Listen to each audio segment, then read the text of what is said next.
So, an interesting little detail ahead of Arsenal Manchester United this weekend, especially as regards the strikers. When Manchester United found they suddenly had a chance to sign Sesko in the summer, quite late into the summer, they were actually a bit stunned. And that's because, like pretty much every major club on the market, they had fully expected Sesko to be going to Arsenal. That had been the word for over a year. I think it reflects the amount of work that Arsenal had done on Sesko. So yeah, there was surprise when they suddenly, given it was a choice between the two for so long, they suddenly went very hard on Gyokeres. Now, there is, of course, another interesting angle to that ahead of this weekend, because ultimately, for different reasons, and not to completely write them off, but both strikers have struggled. Gyokeres has 5 and 20 in the Premier League, Sesko has 4 and 17. And it does create a situation where, in an alternate world or a different time, we might have been building up to this game, talking about how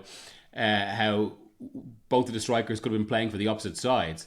In this case, it's a possibility that neither might start at all. I mean, look at how United have set up recently, despite Sesko's recent goals.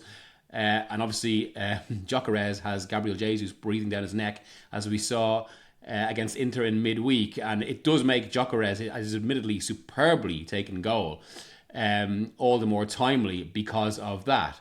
But also, to be fair to both players, they are not unique cases here at unique big clubs, because this actually points to a trend of the summer and this season, where pretty much every major striker signed or every major forward deal, purely for number nines, not some of the more hybrid positions, say, outside Hugo Ekitike, they've all struggled.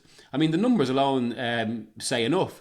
Ekitike has 8, and if you add his goals to the 1 by Liam Delap, the 2 by Alexander Isak, the 4 by Sesko, the 5 by Gyokeres, and the 8 by Ekitike, sorry, had that at the start. But it does make up to 20, and that's 20 of Erling Haaland, which sort of shows the level here and the numbers that these clubs have to try and replicate. And if you take away Ekitike's 8 goals, it leaves you at 12, which is still 4 less than Thiago's at Brentford, which is quite striking. And it also, given the cost there, that really isn't many goals for a collective 345 million before add-ons. It's 17 million per goal if you include Ekitike. If you take out Ekitike, that's 23 million per goal. This really isn't what you're paying for. But then I think that does point to something else about the market right now, because obviously every major club, or most major clubs, went into the summer looking for a striker. I think that does come down to wider changes in the game. After a long period, of course, where kind of pressing had created this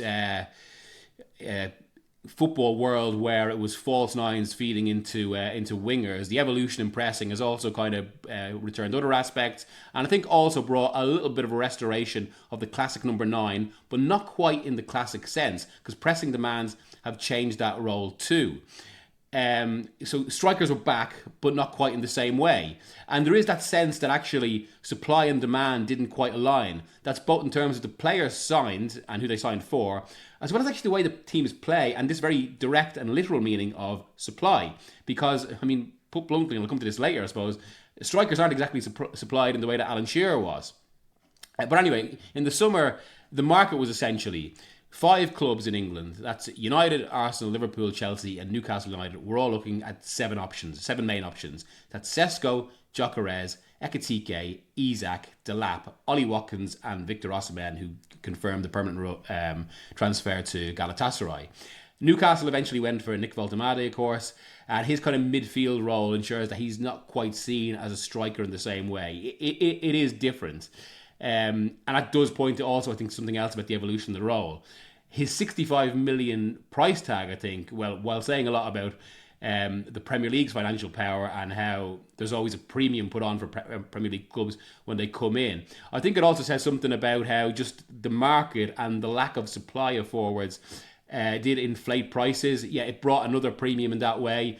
And clubs in that situation, well, they just felt they had to fill a new gap, that they had to make the move. I think this is possibly most true with the Arsenal case, given that had been such a theme for so long about finally finding that number 9. But it's because of all that, actually, that Delap, from what I'm told by people at several clubs, was basically seen as a no-brainer, quote unquote. And that's because he was available for a mere 30 million release clause. That's less than half of everyone else's price, other than the 50 million initial that Arsenal paid for Gyokeres. A lot of people are now wondering whether Delap actually regrets going to Chelsea, given the conveyor belt of forwards around him. And sorry, that's people at the clubs that wanted him that are wondering whether Delap regrets, because they feel they could have given him more of a chance. It's felt he could have been especially right for Manchester United. Also, I think the lower fee made all the more sense for clubs, because ultimately it's the questions about pretty much all these forwards. None of them, bar Isak, who's of course had that dreadful injury since, unfortunately for him. But none of them, bar Isak, really were anything close to the finished articles. I think there were kind of doubts about all their abilities, and that in itself is a changed role. And there is something bigger here, I think, because after this decade or so where, it was commonly seen that the game wasn't producing number 9s anymore, bar a few exceptions, from what we're told, academies have started to react, but it's still an ongoing process. So the game isn't quite seeing a full glut of these forwards yet. It's seeing the start of a new generation. But from that, because of the way academies work, it's not like and because of the fact that these number 9s now have other demands, especially as regards pressing and work off the ball, they're still not being they're still not the focus on classic finishing, on being killers, as Arsene Wenger used to say of Luis Suarez, in the way that the game used to naturally hone. And again, this is why I made that Shearer point. I mean, would Alan Shearer have scored all those goals if he was playing in a system that wasn't kind of a classic 4-4-2 where he was fed in that way? But equally, the question can be asked, why would you make a finisher as good as Alan Shearer work in that way? And you can, of course, see the you only have to look at Erling Haaland for an illustration of that.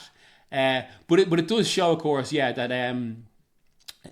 the position isn't only about scoring, despite this obvious focus on the scoring stats, and how the evolution has almost forced this unfair disconnect between expectation and execution, as Sesko specifically found in a Ruben Amorim team that just didn't play to his strengths. You can see now why Amorim wanted Ollie Watkins, because it was kind of closer to what he specifically wanted. But of course, United were looking to something else. And it's interesting now, when you speak to people at United, they would immediately point to Sesko's 2 goals against Burnley as a sign of what he can become and how he can transform once a team plays to his strengths, once he's fed the ball. So yeah, it is obviously a big thing in this.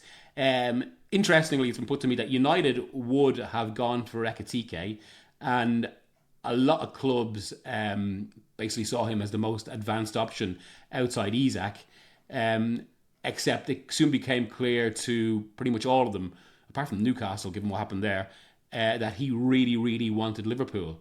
Now, funnily, people at United now put their refusal to test that as a sign of their evolution, because over the last decade and previous times, they probably would have just tried to offer more money. Whereas now they're more about players that absolutely want to play for the club. That is key for them.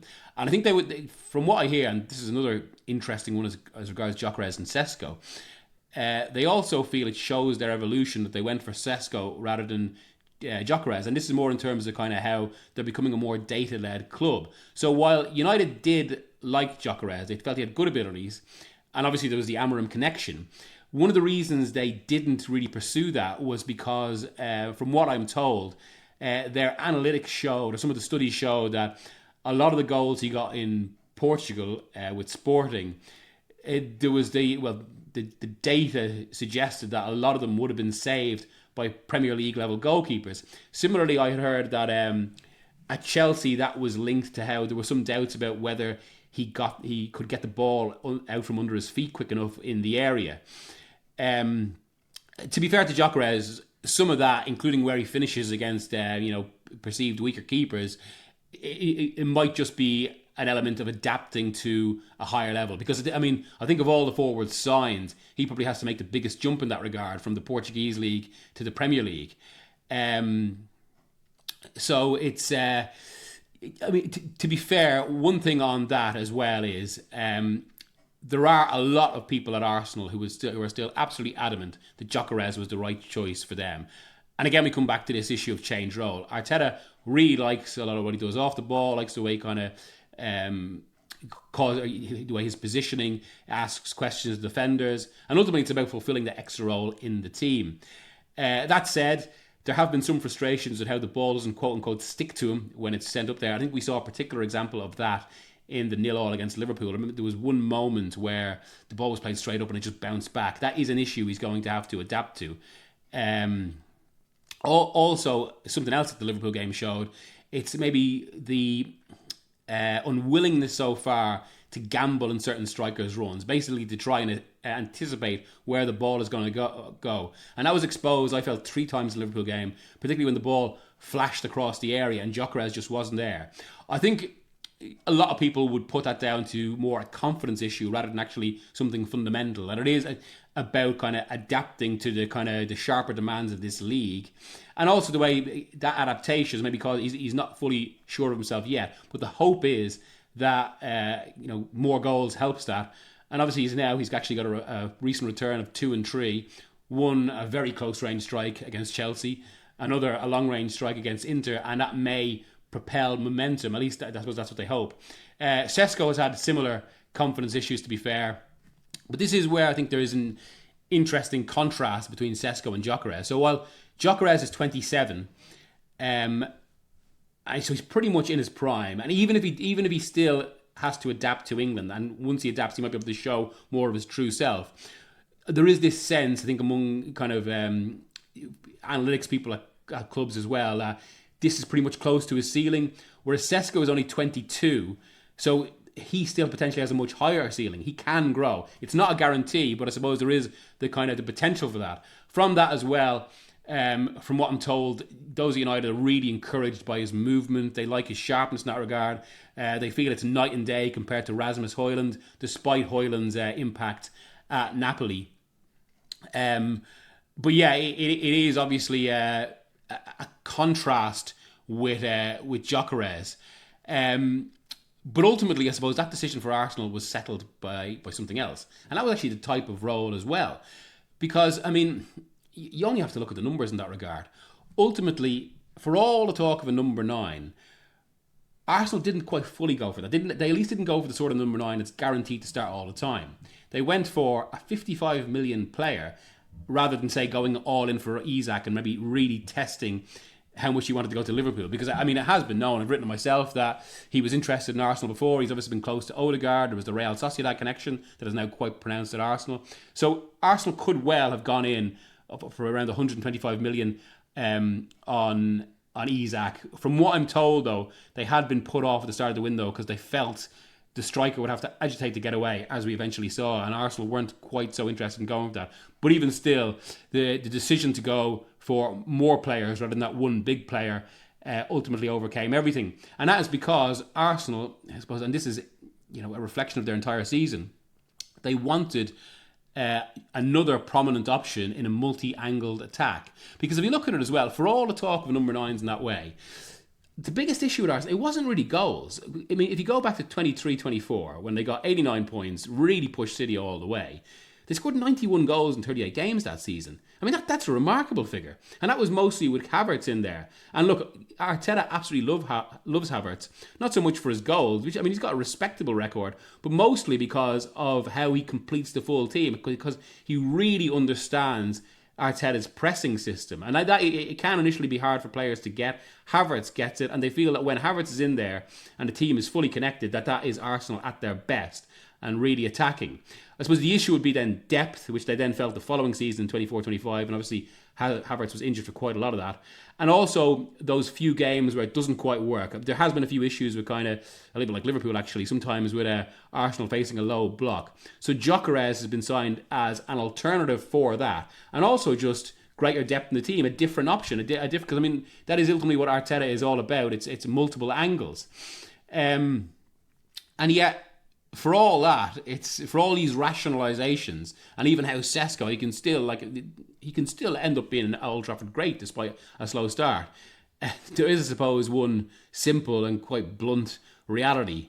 I mean, if United had Haaland on the side, they'd probably be far closer to the top. If Arsenal had Haaland on the side, they'd probably be 12 points clear by now. The problem, no matter what they were looking for in the market in the summer, is There are very few Haalands out there, in the same way there are very few Shearers. And that's despite Haaland's own recent form. And the fact he's still got 20 is indicative of that. And I suppose the fact there aren't many Haalands out there, it will be made clear if it does end up that neither Gyokeres nor Sesko start on Sunday in this big game, which I suppose would say even more about this theme of the summer market and this season so far. So this has been Mikel Delaney's Inside Football. Thanks for joining me. If you enjoy the content, please like, comment, subscribe, all of that, and I'll see you next time, and maybe Sunday for the game. Cheers, good luck.